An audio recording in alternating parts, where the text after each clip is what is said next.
Hello అందరూ ఎలా ఉన్నారు? నేనైతే చాలా బాగున్నాను. Welcome back to Australia Varnika. నేనైతే ఇప్పుడు పిల్లలకి హెల్తీగా స్నాక్స్ అయితే చేస్తున్నాను. పాలక్ మురుకులు, ఇందులో కూడా గ్రీన్ చిల్లీస్ వేసి అయితే చేస్తున్నాను ఇప్పుడైతే.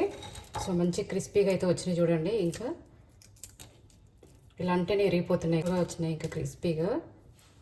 ఇంకా మీరు కూడా ట్రై చేయండి. ఇంకా నెక్స్ట్ ప్రాసెస్లోకి అయితే వెళ్ళిపోదాం. దానికోసం స్పినాచ్ అయితే మిక్సీ పట్టుకున్నాం ఫస్ట్. సో నేను పెద్ద జార్లో అయితే చేస్తున్నాను. ఇది చిన్న జార్లో సరిపోదు అని చెప్పేసి పెద్ద జార్లోకి అయితే ట్రాన్స్ఫర్ అయితే చేసేసినాను. కొంచెం స్పినాచ్ ఎక్కువగానే పడుతుంది దీనిలో అయితే. మొత్తం స్పినాచ్తోనే చేసుకుంటాం కాబట్టి స్పినాచ్ ఎక్కువగానే పడుతుంది. ఇంకొకటేసారి పట్టుకోవడానికి ఆప్షన్ లేకపోతే కొంచెం కొంచెంగా అలా కూడా పట్టేసుకోవచ్చు మిక్సీ జార్లో. ఇంకా నాకు ఇలాగ పెద్ద జార్ ఉంది అని చెప్పేసి నేను ఇందులో అయితే వేసేసి చేసేస్తున్నాను.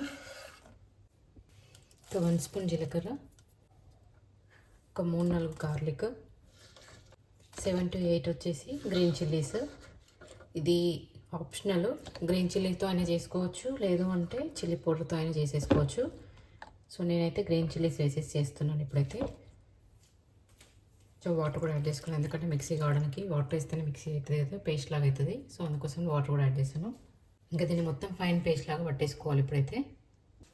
ఇంకా పాలకూరని మంచిగా పేస్ట్ లాగా పట్టేసుకున్నాను, ఫైన్ పేస్ట్ లాగా పట్టేసాను వాటర్ వేసేసుకొని. సో నెక్స్ట్ వచ్చేసి పిండి 31 kg ఉంటుంది పిండి వచ్చేసి ఇదైతే. ఇప్పుడు ఇందులో టేస్ట్కి సరిపడిన సాల్ట్, అందులో ఏమీ వేయలేదు, జస్ట్ వట్టిని పట్టేసినాను పేస్ట్. సో అందుకోసం అని చెప్పేసి ఇందులోనే యాడ్ చేస్తున్నాను. ఇంకా నెక్స్ట్ వచ్చేసి కొంచెం జీలకర్ర ఇలా నలిపేసి వేసుకుంటే ఫ్లేవర్స్ అనేది మంచిగా వెళ్ళిపోతుంది, మంచిగా వస్తుంది ఫ్లేవర్ అనేది. సో అందుకోసం అని చెప్పేసి ఇలా నలిపేసి వేసుకోవాలి. ఒక 1 స్పూన్ వేసాను. నెక్స్ట్ వచ్చేసి వాము, కొంచెం ఎక్కువగానే వేసుకోవాలి వాము అయితే. సో దీన్ని కూడా ఇలాగే నలిపేసి వేసుకోవాలి. పిల్లలకి ఏదైనా దగ్గున్నా ఏదున్నా కూడా ఇది వేస్తే కొంచెం బాగుంటుంది, దగ్గు రాకుండా. ఒక 2 స్పూన్స్ వరకు వేసాను వాము. నెక్స్ట్ వచ్చేసి నువ్వులు కూడా కొంచెం ఎక్కువగానే వేస్తాను, ఎందుకంటే వేరే అదర్ దానిలో తినరు కదా పిల్లలు. సో అందుకోసం అని చెప్పేసి ఇందులోనే వేసేస్తాను. బోన్ హెల్త్కి మంచిగా యూజ్ అవుతుంది, కాల్షియం కూడా ఎక్కువగా ఉంటుంది కదా. సో అందుకోసం అని చెప్పేసి నువ్వులు కూడా ఎక్కువగా వేసాను. ఇప్పుడు ఈ డ్రై ఇంగ్రీడియంట్స్ని ఒకసారి మిక్స్ చేసేసుకుందాము, ఎందుకంటే మళ్ళీ మొత్తం ఒకే దగ్గర ఉండిపోతాయి వెట్టి వేసినప్పుడు. అందుకోసం అని చెప్పేసి ఇలా అయితే వేసేసుకుంటే మంచిగా కలిసిపోతుంది అన్నమాట పిండిలో. ఇందాక ప్రిపేర్ చేసుకున్న పేస్ట్ ఉంది కదా, పాలక్ పేస్ట్, ఇందులో వేసేసుకొని మిక్స్ చేసుకుంటూ ఉండాలి, కొంచెం కొంచెంగా వేసుకుంటూ.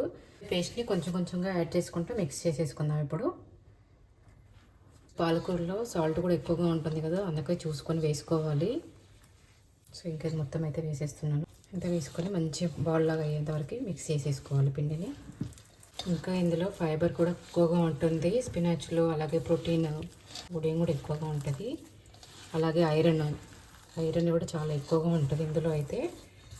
అలాగే డిటాక్స్ వాటర్ లాగా కూడా తాగుతారు కదా స్పినాచ్ జ్యూస్ లాగా చేసేసుకొని. సో అది స్కిన్ గ్లోయింగ్కి చాలా బాగా యూజ్ అవుతుంది. అలాగే కాల్షియం కూడా ఉంటుంది స్పినాచ్లో. సో ఇవన్నీ హెల్త్ బెనిఫిట్స్ ఉన్నాయి కదా. సో మీరు కూడా మీ పిల్లలకి, నార్మల్గా స్పినాచ్ తినరు పిల్లలు, సో ఇలా చేసి పెట్టామనుకోండి కొంచెం స్నాక్స్ లాగా అయినా కూడా వాళ్ళకి తినేస్తారు. ఈవినింగ్ స్నాక్స్గా అయినా, లేదంటే పిల్లలకి స్కూల్కి పెట్టడానికి స్నాక్ ఇలా కూడా యూజ్ చేసుకోవచ్చు కదా వీటిని. ఇంకా ఊరికే పాలకూర కర్రీ, అలాగే పాలకూర పప్పులు, ఇలాంటి పకోడీలు ఇలాంటివి చేసే కంటే ఇలాంటివి కొంచెం స్నాక్స్ లాగా చేస్తే పిల్లలు కూడా తినేస్తారు. ఇంకా ఊరికే పప్పులు కర్రీస్ అయినా కూడా వాళ్ళు తినరు ఇంకా, అందుకోసమని ఇలా చేస్తే వాళ్ళు ఇష్టంగా తినేస్తారు. వాటర్ అయితే యాడ్ చేస్తున్నాను ఎక్కువ చేయకుండా. ఒక 1/4 గ్లాస్ వరకు అయితే చేశాను. మొత్తం కట్ అయితే తీసుకున్నాను నేనైతే ఇప్పుడు స్పినాచ్. ఇంకా ఇది గార్డెన్లో వచ్చినాయి కదా, మంచి ఫ్రెష్గా ఉండే మంచి లేత ఆకులు తెంపేసుకొని వచ్చేసి చేస్తున్నాను దీన్ని అయితే. ఇంకా నాకు ఇప్పుడంటే మిక్స్ చేయడానికి ఒక 1/2 గ్లాస్ వాటర్ అయితే పట్టినాయి. మీరు చూసి మీ పిండి కన్సిస్టెన్సీని చూసుకొని వేసుకోండి వాటరు, లేదంటే మెత్తగా అయిపోతాయి. మంచి కలర్ఫుల్గా ఉంది కదా గ్రీన్ కలర్లో. సో పిండి కూడా మంచిగా మిక్స్ చేసుకోవడం అయితే అయిపోయింది. నెక్స్ట్ ఇంకా ఆయిల్ పెట్టేసుకొని ప్రాసెస్ చేసేది చూసేద్దాము. స్టార్ షేప్ అయితే తీసుకున్నాను. సో దీన్ని కూడా ఆయిల్ పెట్టేస్తున్నాను, ఎందుకంటే పిండి అంటుకోకుండా ఉండడానికి ఈజీగా ఉంటుందని చెప్పేసి వేయడానికి.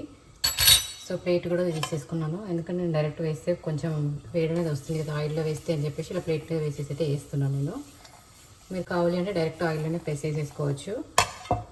సో వీటికంతా ఆయిల్ అంతా పెట్టేస్తున్నాను. ఇంకా వీటి గొట్టంకి కూడా, కారపూస గొట్టంకి పిండిని అయితే కారపూస గొట్టంలో ఎంతవరకు ఫిక్స్ అయితే అంతవరకు పెట్టేసుకోవాలి. దీన్ని కూడా పెట్టేసుకొని ఒత్తేసుకోవడం. ఇంకా ఇంకా ఇప్పుడు ప్లేట్ మీద అయితే ఒత్తేసుకుందాము. ఇప్పుడు ఇందాక పెట్టుకున్నది ఉంది కదా దీనిలో గొట్టంలో, సో ఇంకా మంచిగా ఒత్తేసుకుందాం. ఇంకా ఎట్లా అంటే అట్లా మనకి ఏ షేప్ కావాలంటే ఆ షేప్లో నేను నార్మల్గా పెట్టేస్తున్నాను. మరీ ఎక్కువ షేప్స్ ఏవి చేయట్లేదు. వీటిని నేను తర్వాత పీసెస్ లానే చేసేస్తాను, ఎందుకంటే పిల్లలకి ఇచ్చేటప్పుడు ఈజీగా ఉంటుంది కదా, అందుకోసమని. సో ఇదైతే ఇలా వేసేసుకున్నాను. ఆయిల్ కూడా వేడైపోయింది. ఇప్పుడు ఇందులో వేసుకున్నది ఇందులో వేసేద్దాం. అది వేసేసుకొని కొంచెం కుక్ అవ్వనివ్వాలి, బబుల్స్ తగ్గేంత వరకు. ఒక సైడ్ బబుల్స్ తగ్గిన తర్వాత ఇంకొక సైడ్కి టర్న్ చేసేసుకోవాలి. కొంచెం తిప్పేద్దాం ఒకసారి, కొంచెం కాలిపోయింది ఆల్రెడీ. ఇంకొక సైడ్కి టర్న్ చేసేసుకొని స్టవ్ని అయితే హై ఫ్లేమ్లో పెట్టేసుకొని కుక్ చేసుకోవాలి. వీటిని మంచిగా అప్పుడే క్రిస్పీగా వస్తాయి, లేదు అంటే సాఫ్ట్గా ఉంటాయి అవి. ఒక సైడ్ కాలిన తర్వాత ఇంకొక సైడ్ తిప్పేసుకుంటే అయిపోతుంది. ఇంకా బబుల్స్ కూడా తగ్గిపోయినాయి కదా, సో ఇంకా దీన్ని అయితే తీసేసుకోవచ్చు. మిగిలిన అన్ని పీసెస్ కూడా అలాగే వేసేసుకోవాలి. ఇంకా దీన్ని ఒక బౌల్లోకి అయితే పెట్టేస్తాను. ఇప్పుడు కొంచెం ఆయిల్ అంతా ఫిల్టర్ కిందకి పడిపోయిన తర్వాత బౌల్లో వేసేసుకోవాలి. ఇంకా మిగిలినవన్నీ కూడా సేమ్ ఇలాగే రాల్ చేసుకోవాలి. ఇంకా మీకు ఈ వీడియోస్ నచ్చినట్లయితే ప్లీజ్ లైక్ చేయండి. ఇలాగే అన్నీ ప్రిపేర్ చేసుకుంటే పాలక్ మురుకులు అయితే రెడీ అయిపోతాయి.